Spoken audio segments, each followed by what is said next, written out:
Hello and welcome back to the channel. Today we're going to be discussing GrandBlue Fantasy Relink Endless Ragnarock. That is a mouthful of a title. I cannot tell you guys how excited I am for this update because oh my god, when I tell you I spent so much time playing this game with my friends just to find out that the 3 updates that they did after the release, that was going to be the final 3 updates.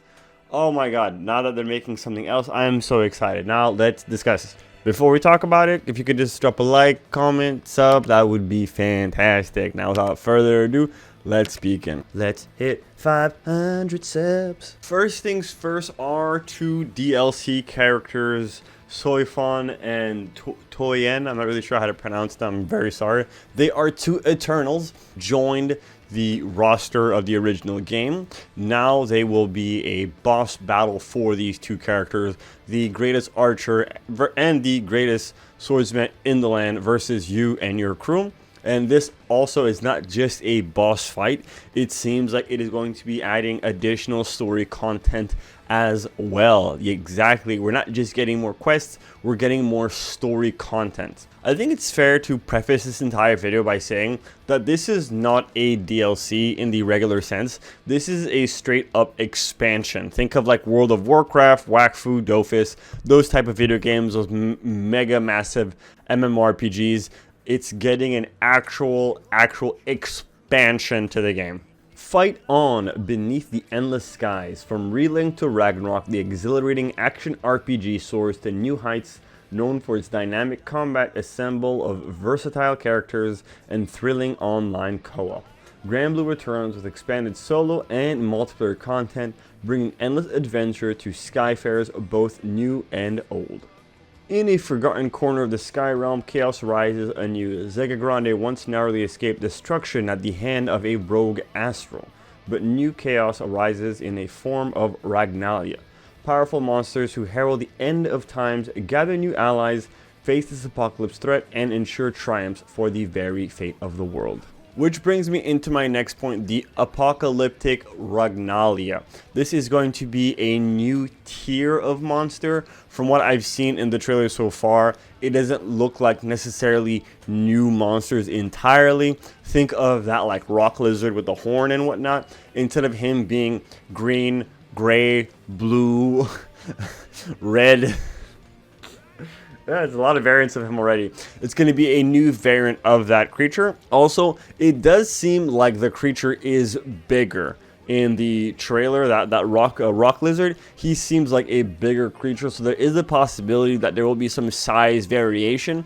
But as of right now, it seems like most of the creatures that they've shown, the Ragnaras, I should say, that they've shown in the trailer are reskins of previous monsters, but I wouldn't put it past them that they are currently withholding the additional creatures for other trailers down the line before the release. You know, just like build up hype and keep the momentum going until release.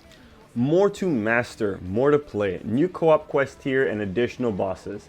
The Conflux and all new solo mode where unpredictable challenges and enigmatic powers lurk within its depths.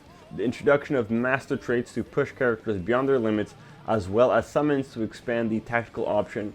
All of these features and more ensure that even after the credits roll, Reeling Skies remain boundless. Now, these new skills and new masteries are going to be unlocking our summons, and it seems like we're going to have more things to unlock in the mastery skill tree. I am hoping that it's not just going to be status boosts. I'm hoping that we're going to get some new skills for all of the characters. I know I can't expect like a full 4 new skills for each character, but maybe 1 offensive and then 1 supportive skill per character. That could be a lot of fun. As for the summons, you can have up to 4 summons equipped on your character at a time, and it seems like the summons will be in 2 categories.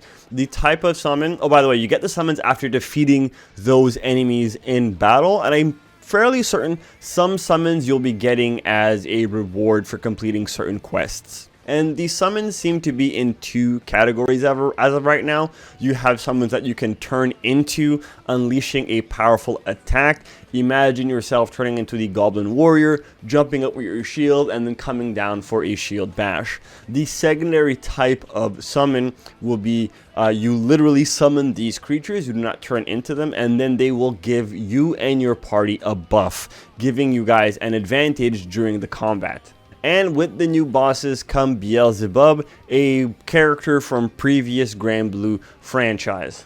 It seems like he is going to, at the very least, be the Lucius of this DLC, going to be an ultra hard, ultra difficult new raid type boss fight, and I gotta say, I'm all here for it. I really enjoyed the Lucius fight. I wish we had more fights like that, and less fights like, what was the dragon?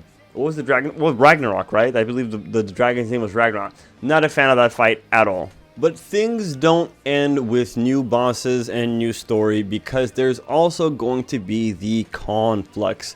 From what I've seen so far, this seems like it's going to be a roguelite mode where you'll be going from dungeon room to dungeon room, essentially kind of like a dungeon crawler, where at the end of the room you'll have chests to select. These chests will give you materials and possibly buffs as well that you'll be able to use to temporarily increase your character's attributes only while being in the conflux. That's why it has a bit of a roguelike element to it. The conflux will be a perfect place for you to farm materials, for you to upgrade every single character to your heart's desire. I would have to say the only thing that makes me sad is that the conflux will not be available in multiplayer. It is a single player exclusive mode.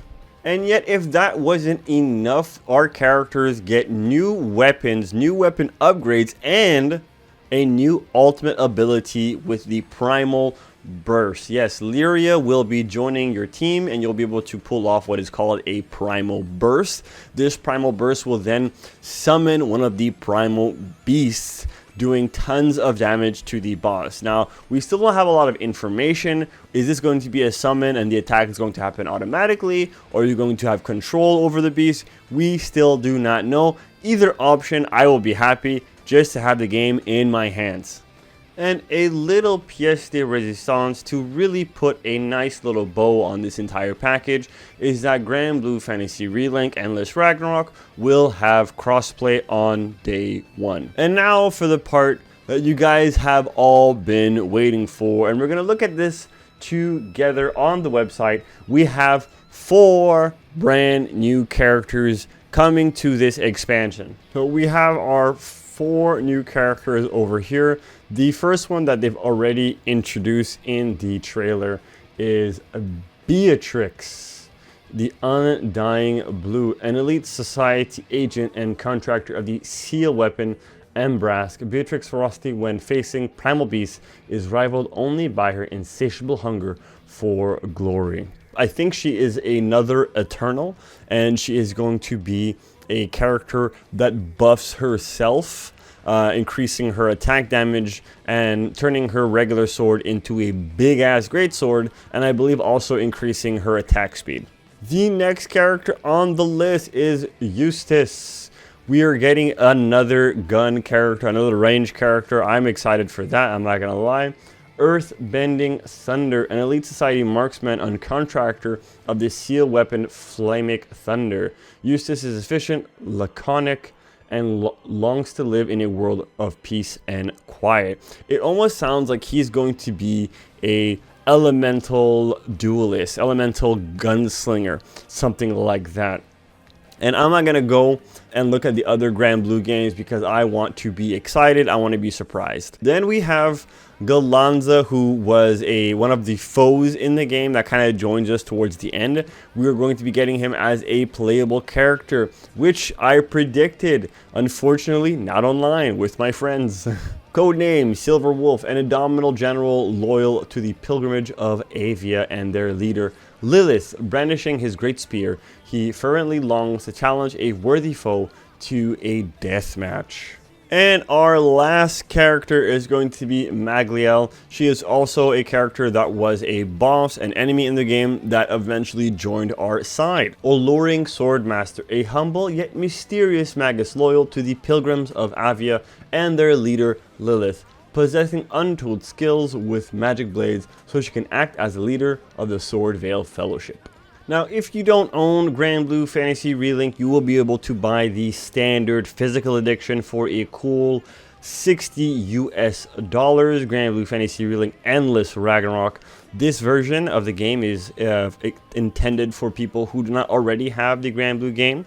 And if you do pre-order it, it comes with a Guts level 3 sigil and an Auto Revive 3 sigil. And as always, we do have a digital special edition of the game available to you guys as well, which comes with GrandBlue Fantasy Relink Endless Ragnarock Upgrade Kit, GrandBlue Fantasy Relink Endless Ragnarock Special Pack, Concept Art Color Pack, Azure Splendor 5, Cannon White Bloom 3, Supreme Weapon Essence 6, GrandBlue Fantasy Relink DLC Collection. The packs that they're talking about are emote packs, resource packs, and color packs for your characters. And lastly, for those of you who already have Fantasy Relink, you can upgrade to Endless Ragnarock for $30 USD. And that's everything we know about GrandBlue Fantasy Relink Endless Ragnarock. Let me know your thoughts in the comment section. Are you as excited as me for GrandBlue Fantasy? I don't think so. Let me know your thoughts down there. And while you are, don't forget to like, share, favorite, and subscribe because it puts a smile on my face. As always, thanks so much for watching, and I'll see you guys next time. Peace.